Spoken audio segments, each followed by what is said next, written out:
लालची है वो राजीव, इसलिए उसने हमारी बेटी से शादी की थी। जानती हूँ मैं सब, मानती हूँ कि राजीव को पैसों का लालच था, लेकिन तब जब वो इस घर में जमाई बनकर रह रहा था। लेकिन उसके बाद आप लोगों ने उसे बेइज्जत करके घर से बाहर निकाला। उसका ईगो हर्ट हुआ, अब वो पहले से गुस्से में है। अब उसे और गुस्सा मत दिलाओ, उसे जो पैसे चाहिए वो दे दो। और इस लड़की की बात तुम्हें तो बिल्कुल मत आना। ये तो गुंडों से छूट कर आ गई, तो इसे लग रहा है कि ये सब मामूली बात है। इतनी मतलबी कैसे हो सकती हो तुम? हम चाह रहे हैं कि हमारी बच्ची बच जाए, पर तुम हो कि क्या चाह रही हो तुम? कि राजू उसे और टॉर्चर करे, उसे मरने के लिए छोड़ दे हम? मामा। और ये सब किसके लिए? पैसों के लिए। एक फूटी कौड़ी नहीं मिलेगी तुझे।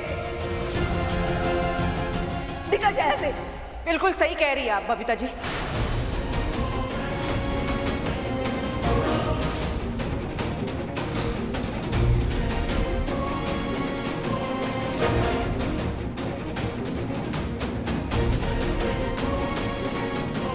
अमू, तुझे अब अपने घर चलना चाहिए। नहीं, बहुत बेइज्जती हो गई। अब हमें इस घर से, इस घर के लोगों से और इनके पैसों से कोई वास्ता नहीं रखना।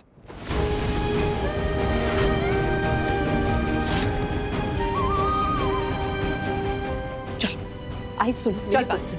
तू समझ नहीं आई, मेरी जरूरत है यहाँ। किसी को कोई जरूरत नहीं है तेरी यहाँ। और अब तो ठीक हो गई ना? चल अपने घर चलते हैं। तेरा अपना यहाँ कोई नहीं है। निमी मेरी अपनी आई।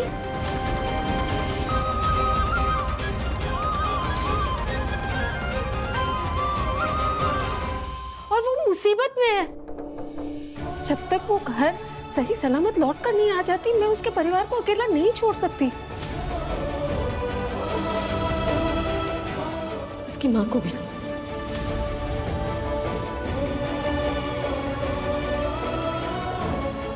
किस माँ की बात कर रही है तू? इस माँ की? हाँ? जो दूसरों की बेटियों के खिलाफ सिर्फ साजिशें रचती है।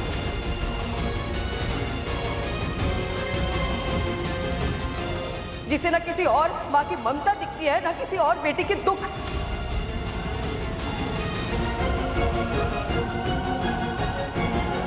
इनकी हालत को देखकर तुझे इतना बुरा लग रहा है, तो मैं बता दूं, बहुत गलत लग रहा है तुझे। हम अपनी इस हालत के लिए ये खुद जिम्मेदार है।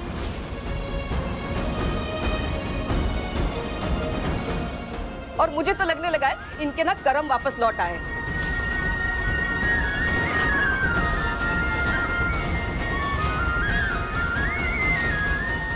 इनके किए की सजा बेचारी उस निम्मी को देने। क्या बोल रही? क्यों नहीं बोलूं मैं?